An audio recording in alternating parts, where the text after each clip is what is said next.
The pounding came like thunder in the dead of night, shaking the thin walls of my Chicago apartment. It was 12:45 a.m., and I'd just blown out the candle on my single slice of birthday cake, 32 years old, celebrating in the quiet I'd fought so hard to claim. No parties, no crowds, just me and the soft glow of city lights filtering through the blinds.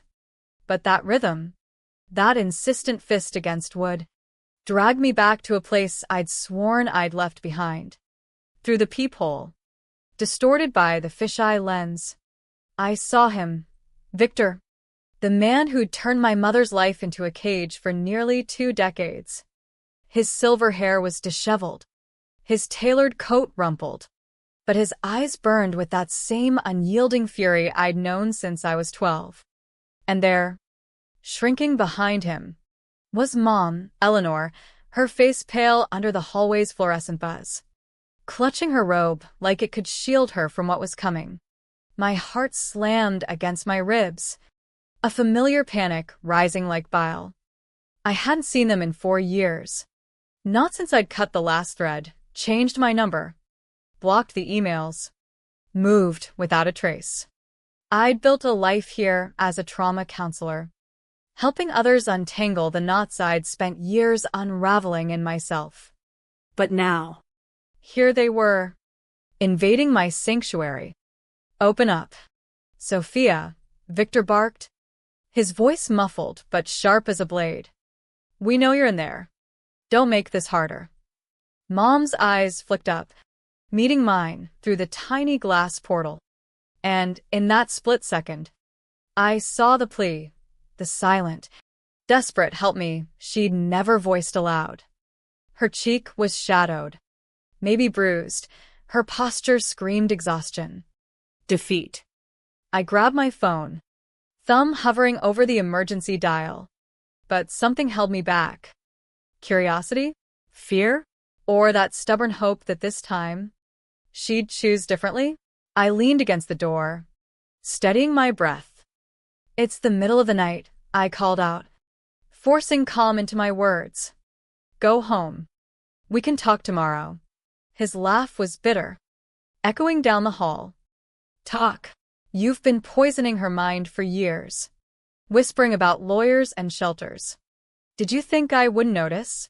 My mind raced back to the hidden messages I'd sent her over encrypted apps, the resources I'd slipped into her hands during rare visits.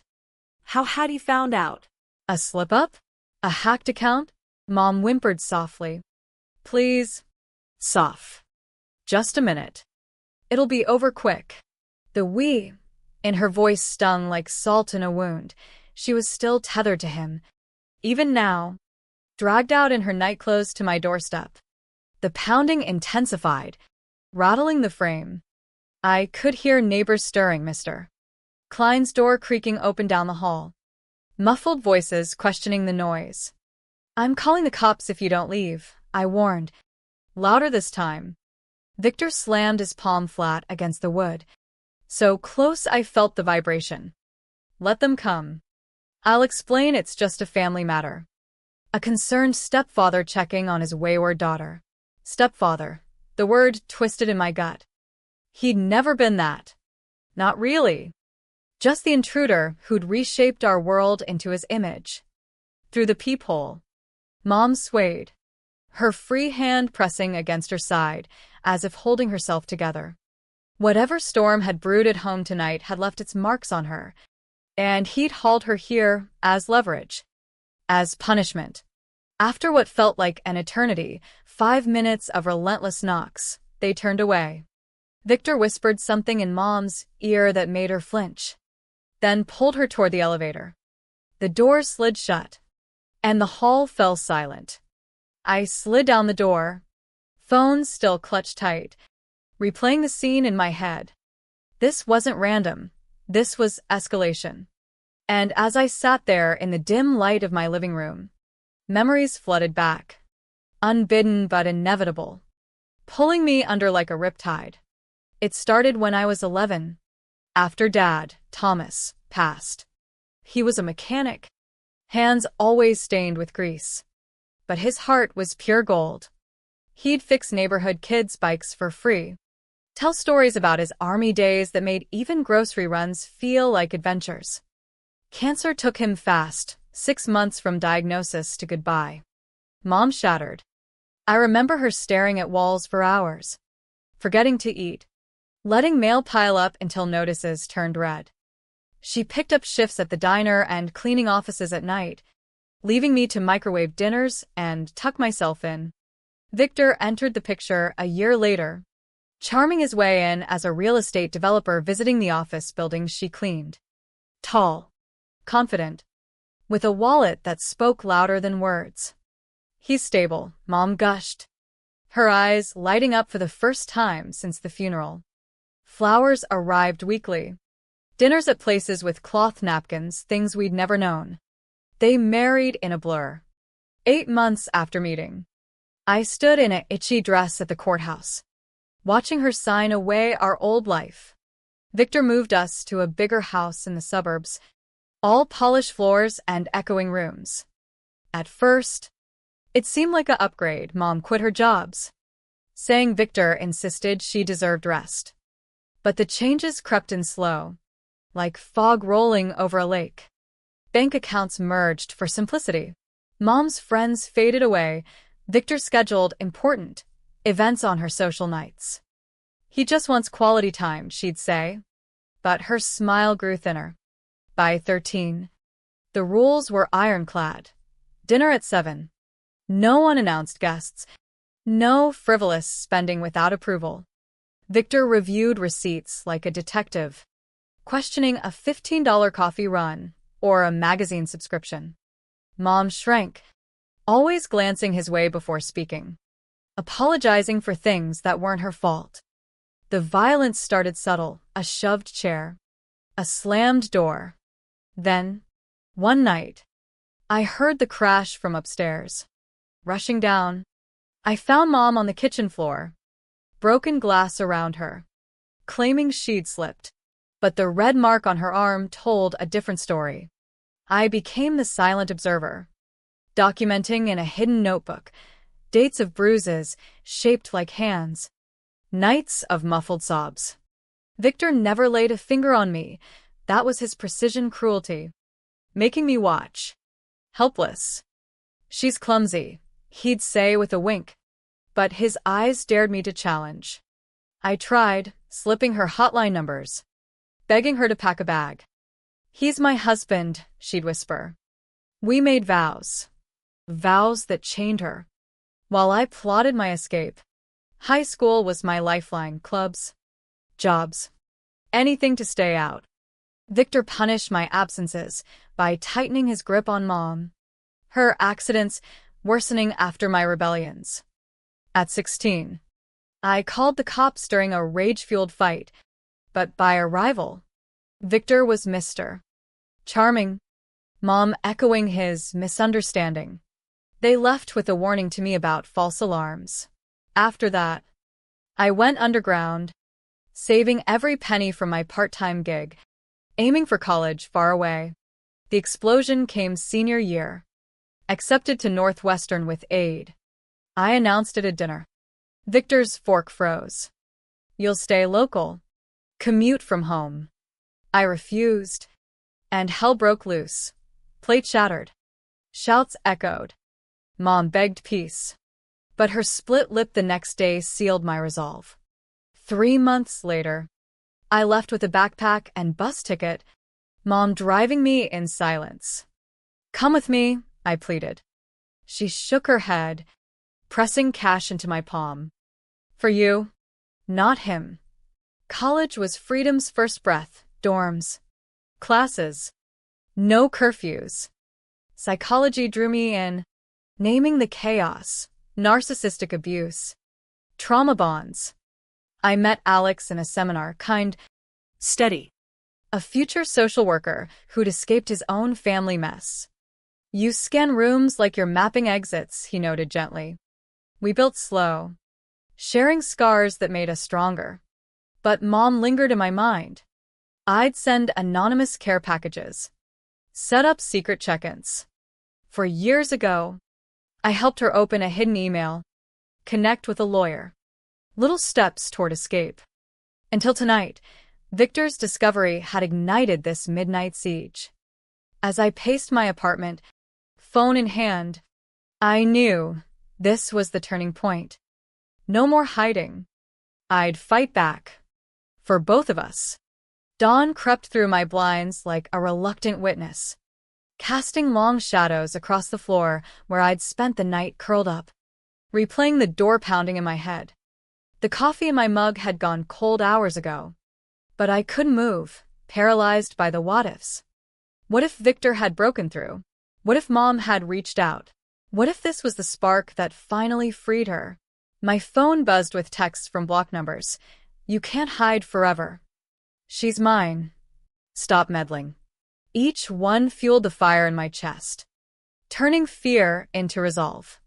I wasn't the scared teen anymore.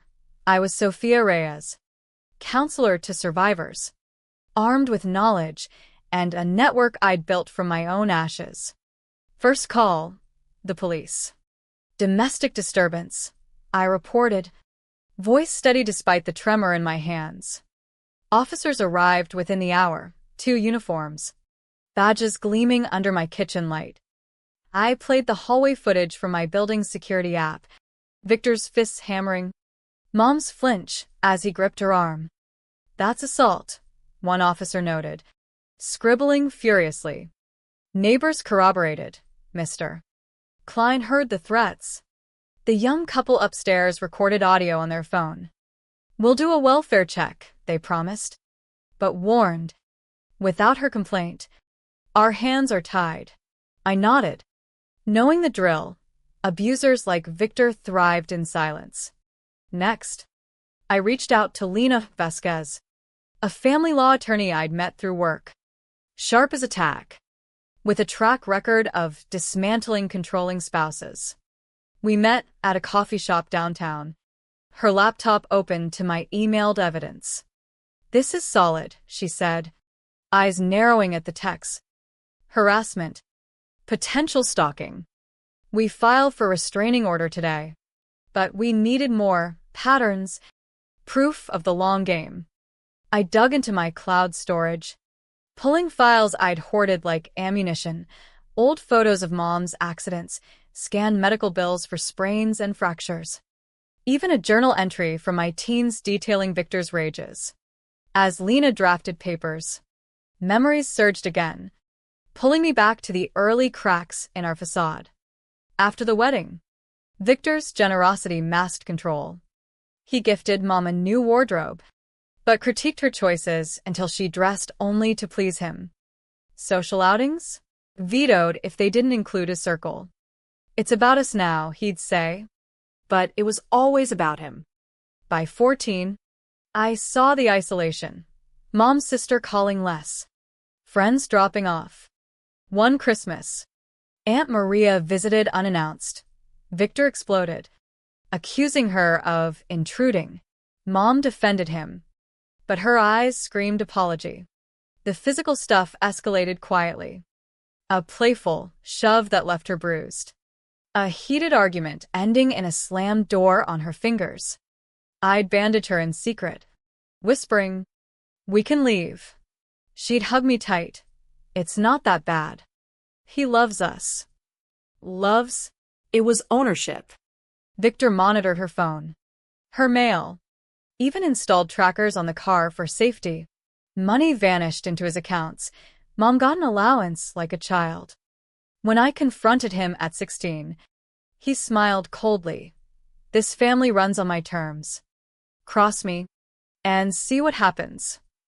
My rebellion peaked junior year. Staying out past curfew. Blasting music, small defiances. Victor retaliated indirectly.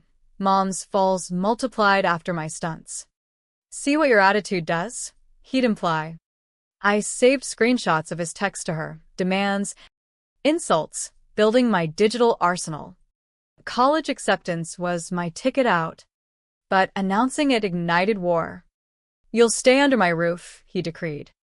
I packed that night, fleeing to a friend's while Mom sobbed pleas for compromise. Her farewell at the train station. A hidden envelope of savings. Tears in her eyes. Be free for both of us. In Evanston, Northwestern became my rebirth. Lectures on abuse dynamics validated my past. Therapy sessions unpacked the guilt.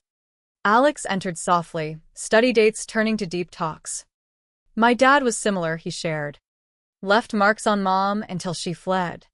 We healed together, marrying quietly after graduation. But Mom haunted me. I'd send coded messages. Resources. 2 years back. She confided in a secret call. I'm thinking about leaving. I set up the lawyer. The shelter plan. Progress. Until Victor sniffed it out. Back in the present. Lena's call snapped me. Order filed. Hearing in 48 hours. But Victor struck first, a process server at my door, with his countersuit. Claiming defamation. Parental alienation. He's fighting dirty, Lena warned. We countered with affidavits. Mom's old coworker recalling her isolation. A former neighbor who'd seen bruises. Then, the bombshell, Victor's ex-wife, Carla, contacted me via LinkedIn. I saw the filing news, she messaged. He's done this before. We met in a park. Carla's hands trembling around her coffee. Married him young. 25 years ago. Charming at first. Then the control, money. Friends. Beatings. I left with nothing. He smeared me as unstable. Took our daughter. She had sealed docs, hospital records, a restraining order he violated. Use it, she urged. End him. With Carla's file. Our case ballooned. Pattern of abuse across marriages. Lena added financial angles. Victor's gifts were loans in disguise. Assets hidden to trap victims. The hearing was electric. Victor in a crisp suit. His lawyer spinning tales of a concerned family man. But our evidence hit like hammers, footage, texts. Carla's testimony. The judge, a stern woman with steel gray hair, granted the order, no contact. 500 yards. Victor's face twisted in rage as he stormed out. That night, Mom called from a payphone. He's furious. Locked me in the bedroom. Her voice cracked. Help me, sophomore. Pack a bag, I said. I'm coming. I coordinated with police for an escort. Arriving at the suburban house felt surreal, like stepping into a nightmare preserved in amber. Mom emerged pale, bag in hand, Victor watching from the window, restrained by the order. In my car, she broke, sobs of relief. Shame. I stayed too long. At my apartment, we talked till dawn, her fears, his manipulations. He made me believe I was worthless, she whispered. For the first time, she agreed to press charges. The next weeks blurred, protective orders extended, therapy sessions for Mom. She stayed with me, reclaiming pieces of herself, cooking Dad's recipes, calling old friends. Victor violated the order twice, drive-bys. Anonymous calls, landing him in custody. Bail hearing revealed more, embezzlement probes at his firm, triggered by our financial digs. His empire cracked. But healing wasn't linear. Mom had nightmares, flinched at loud noises. I guided her gently, using tools from my practice. Alex supported us, cooking meals, listening. One evening, Mom found Dad's old letters in storage, words of love she'd hidden from Victor. I forgot who I was, she said. Tears falling. We burned Victor's photos in the fireplace. A ritual cleanse. As charges mounted, assault, fraud, Mom grew stronger, ready to testify. No more silence, she vowed. The courthouse loomed like a monolith under gray Chicago skies, its stone facade echoing the weight of secrets about to spill. It was day one of the trial, and the air inside hummed with tension, reporters whispering. Lawyer shuffling papers. Victor sat at the defense table, immaculate in his suit, but his eyes darted like a trapped animal. Mom and I took our seats behind the prosecution, her hand in mine, steady for the first time in years. Lena leaned over. This is our arena now. Stay strong. The prosecutor, a no-nonsense veteran named Ruiz, opened with the midnight confrontation, playing the hallway audio. Victor's threats booming through speakers. Jurors shifted, faces hardening. Victor's lawyer, a slick type named Harlan, countered. A family dispute, exaggerated by a vengeful daughter. But we were prepared. Witnesses paraded, neighbors recounting the pounding.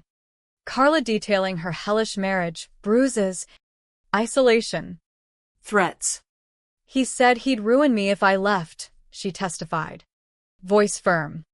Victor's jaw clenched, his facade cracked when Ruiz presented financial records, hidden accounts, siphoned funds from his developments.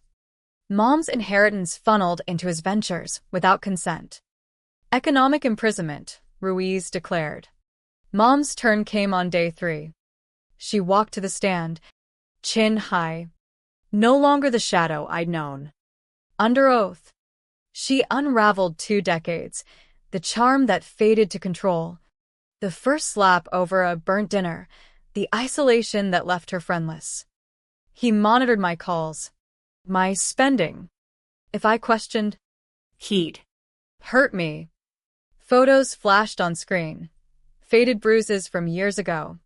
Ones I'd snapped secretly. The jury gasped. One woman wiped tears. Harlan cross-examined viciously. Why stay? You enabled it. Mom met his gaze. Fear. He convinced me no one would believe. That I'd lose everything, including my daughter. Her voice broke on daughter, and the room fell silent. Victor stared daggers. But she didn't flinch. My testimony followed. A catharsis I'd waited for. I described the childhood vigil, nights listening to thuds, mornings seeing marks. He made me complicit by making me watch. I presented my journal. Pages yellowed but detailed. Dates. Descriptions. Even sketches of injuries. This isn't vengeance, I said. It's justice delayed. Harlan attacked. You're biased? Profiting from trauma stories in your work. I smiled faintly. My work helped survivors because I was one. Bias? It's truth. The defense crumbled midweek. Victor's character witnesses, business pals, faltered under cross, admitting they'd seen his temper. Ignored red flags. Then, the bombshell, IRS agents testified to tax evasion, offshore accounts, falsified deductions totaling millions. Victor's firm had tipped them off after our initial filings exposed embezzlement. Harlan objected furiously, but the judge allowed it. Pattern of deceit. Victor exploded during a recess, shouting at Harlan in the hall, caught on court security cams, played back as evidence of volatility. Nights after court, Mom and I decompressed at home. She'd cook simple meals, but with joy absent for years. Remember Dad's chili, she'd say, stirring pots. We'd talk deep. Her regrets, my anger. I chose safety over you, she admitted one evening, wine in hand. Unforgivable. Forgivable, I countered. You were trapped. We both were. Alex joined, his quiet strength anchoring us. Therapy helped, group sessions where Mom connected with other survivors, realizing she wasn't alone. But shadows lingered.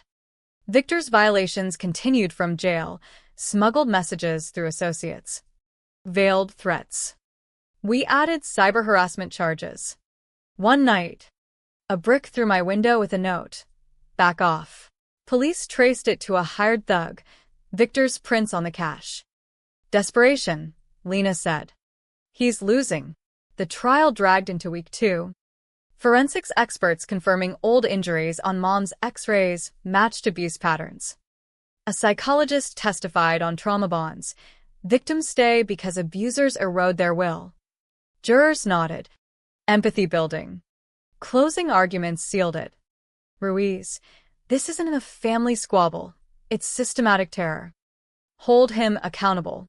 Harlan pleaded mitigation. A man provoked. Imperfect but not monstrous. Victor took the stand last. Against advice. Arrogance his downfall. They exaggerate, he sneered. I provided everything. Ungrateful. Undercross. Did you hit her? He hedged. Disciplined. Maybe. The jury recoiled. Deliberation. 4 hours. Guilty, all counts, assault. Fraud. Stalking. Evasion. Sentencing was poetic. The judge. Peering over glasses. Mr. Hayes, you've preyed on vulnerability. Hidden behind success. No remorse? Maximum penalty. 20 years. Victor's face drained of color as cuffs clicked. He turned to us. Mouthing, you'll pay. Guards led him away. Outside. Media swarmed. But Mom faced them. For survivors, speak up. Help exists. We drove home silent. Rain pattering like applause. Post-trial. Life reshaped. Mom sold the house, Victor's pride, banking proceeds for her fresh start.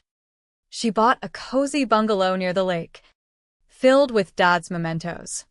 Books she'd missed reading. Friends returned. Aunt Maria visited weekly. She volunteered at shelters. Her story inspiring. I watched her bloom, laughing freely, dating tentatively a kind widower from group. Life after, she called it. But scars remained. Panic attacks hit me randomly, loud knocks triggering flashbacks. Therapy intensified. Alex held me through nights. One anniversary of the midnight visit. We gathered, Mom, Alex, me, on her porch. To endings, Mom toasted. And beginnings. We clinked glasses. The city lights twinkling like stars finally aligned. Victor rotted in prison. Stripped of power, we thrived in freedom. Justice wasn't swift. But it was thorough, a testament to persistence. To never surrendering the fight. Months blurred into a rhythm of renewal. But the echoes of Victor's reign lingered like ghosts in quiet moments.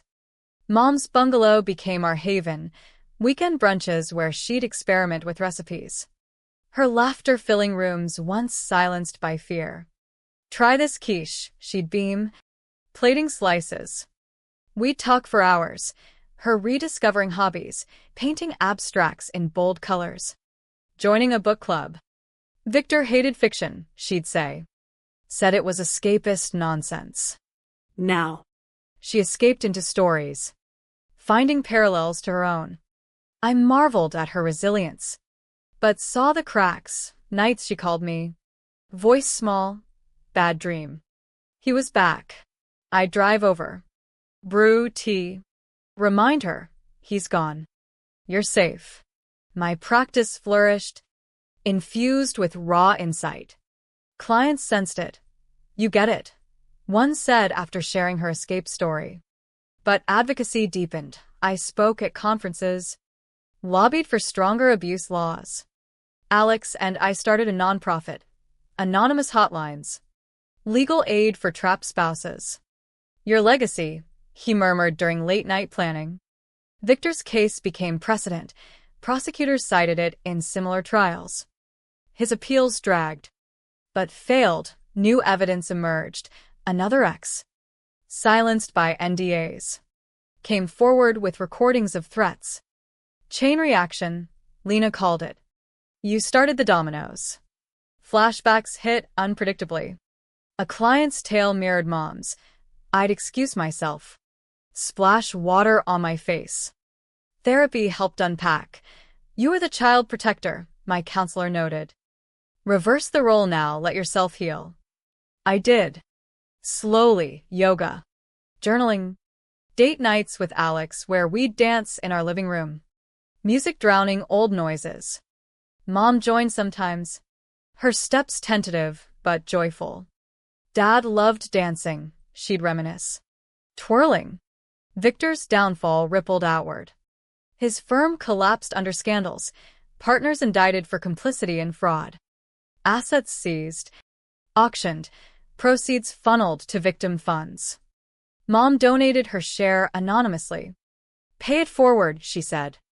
Socially. He was erased. Country club revoked membership.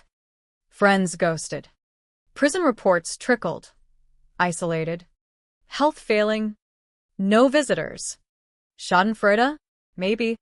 But mostly relief. A year post-trial. Mom hosted a freedom party. Intimate. With Aunt Maria. Old friends. My colleagues. Toasts flowed. To Eleanor. Warrior queen. She blushed. But stood tall. Later. Alone on the porch. She handed me a letter. Dad's handwriting. Preserved. He wrote this before passing. Protect each other. Tears welled. I failed you, she whispered. No, I said. You survived. We both did. Hugs lingered. A bridge rebuilt. Challenges arose. Victor's daughter from Carla reached out. Conflicted. He was my dad, she said over coffee. We talked healing, boundaries. She testified in a civil suit against his estate, more closure.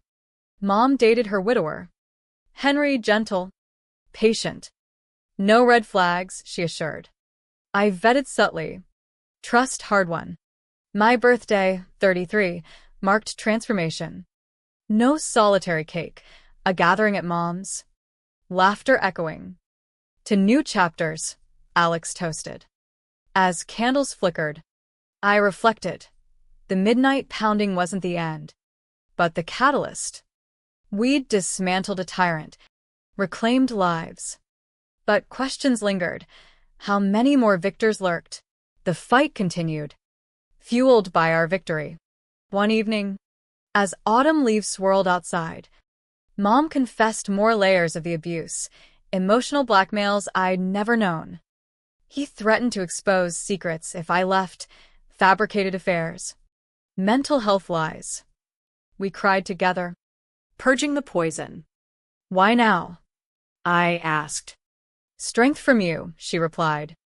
Seeing you stand up that night. It woke me. Alex and I discussed kids. Our future family. We'll break the cycle, he vowed.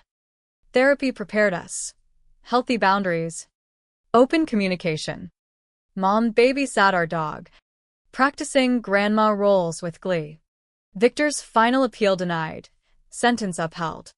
A letter arrived from him, smuggled somehow. You destroyed me. We burned it. Ashes scattered. His last grasp, Mom said. Empowerment surged. She wrote a memoir anonymously. Proceeds to shelters. My story helps others. Holidays transformed. Thanksgiving at the bungalow. Table laden with dishes from Dad's era. Laughter drowned memories. Christmas. Lights strung. Gifts meaningful, not extravagant like Victor's manipulations. New Year's. Resolutions for growth. As spring bloomed, Mom traveled, solo trip to the coast. Rediscovering me, she texted with beach selfies. Pride swelled. My little girl was free. Our bond deepened. Weekly walks. Sharing dreams. Proud of you, she said often. Echoed back. Mutual admiration. The story's core. Persistence pays. From midnight terror to daylight triumph, we proved abusers fall when victims rise united. 2 years on, the scars had faded to faint lines. Reminders of battles, won rather than wounds open. Mom's bungalow buzzed with life. Garden blooming. Art on walls. Friends dropping by for coffee chats. She'd become a mentor at the shelter. Her quiet wisdom guiding women through escapes. I was you, she'd say. Eyes kind. Henry proposed gently. She accepted on her terms. No rush. Shared finances transparent. Their wedding was small, joyful, beaches-eyed. With me as witness. Second chances, she beamed. Ring simple, but hers. My life expanded. Promotion to lead counselor. Our nonprofit thriving with grants. Alex and I welcomed a puppy. Then news we were expecting. A girl, the scan revealed. Mom cried happy tears. She'll know only love. We prepared vigilantly. Books on healthy parenting. Vows to spot red flags early. Victor's prison updates came sporadically, health declining. Appeals exhausted. A final twist, his hidden assets uncovered. More fraud charges. Life sentence effectively. Karma, Alex noted. We didn't gloat. Closure sufficed. Reflections deepened on quiet nights. That midnight pounding? A desperate bid for control. Backfiring spectacularly. It exposed him. United us. Mom's testimony. My evidence. Tides turned. One anniversary. We revisited the old house, now another's home. Prison no more, Mom said. Closing that chapter. The story lingers. What if she'd never left? But she did. We did. Leaving a legacy of strength. Questioning. How do we prevent the next Victor? Through awareness. Support. Unyielding fight. In the end, freedom's price was high, but its reward infinite. We emerged not broken, but forged, ready for whatever knocks next. Years passed. Our daughter, Lily, grew curious, Bold. unknowing of shadows past. Mom spoiled her with stories of Grandpa Thomas. Adventures sanitized. Strong like you, she'd tell Lily, winking at me. Advocacy evolved. I testified in D.C. for federal abuse laws. Mom beside me. Survivors' voices matter, we argued. Bills passed. Inspired by cases like ours. Victor's death came quietly, heart failure in cell. No funeral attended, ashes unclaimed. End of an era, Mom sighed. Relief palpable. Our family expanded. Lily's sibling on way. Henry's kids blending in. Holidays full. Laughter genuine. The moral echoes, silence enables. Courage dismantles. From despair's door to hope's horizon. We walked it. And in that walk, found not just survival, but profound, unshakable victory. What lingers? A question for all. When darkness knocks, do you open Or fortify. We chose both and won.